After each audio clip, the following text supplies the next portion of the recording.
Matthew 16. And the Pharisees and Sadducees came, and to test him they asked him to show them a sign from heaven. He answered them, When it is evening, you say, it will be fair weather, for the sky is red. And in the morning, it will be stormy today, for the sky is red and threatening. You know how to interpret the appearance of the sky, but you cannot interpret the signs of the times.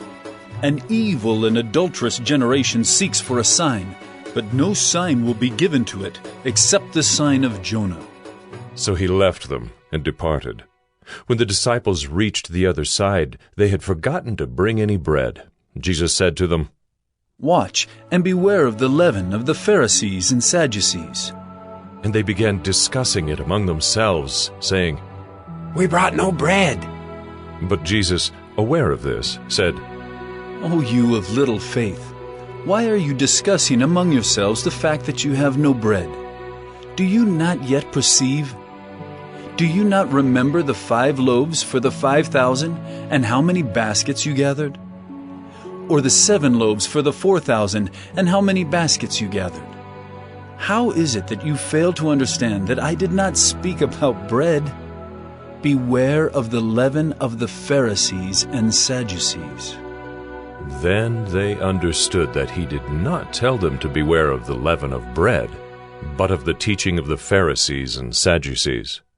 Now, when Jesus came into the district of Caesarea Philippi, he asked his disciples, Who do people say that the Son of Man is? And they said, Some say John the Baptist, others say Elijah, And others Jeremiah, or one of the prophets. He said to them, But who do you say that I am? Simon Peter replied, You are the Christ, the Son of the living God. And Jesus answered him, Blessed are you, Simon Bar-Jonah, for flesh and blood has not revealed this to you, but my Father who is in heaven. And I tell you, you are Peter, and on this rock I will build my church, and the gates of hell shall not prevail against it.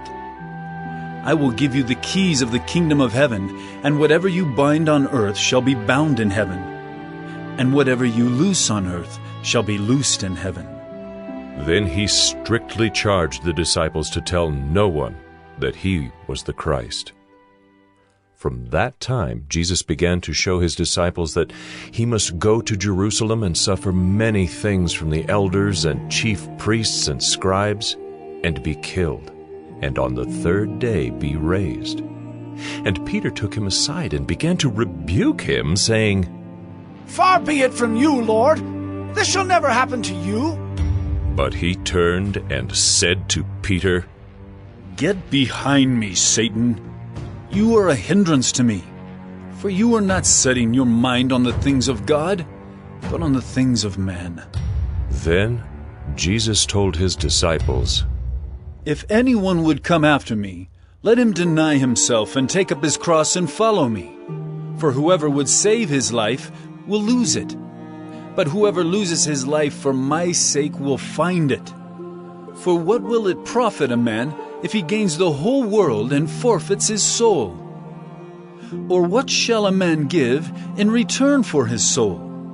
For the Son of Man is going to come with his angels in the glory of his Father, and then he will repay each person according to what he has done. Truly I say to you, there are some standing here who will not taste death until they see the Son of Man coming in his kingdom.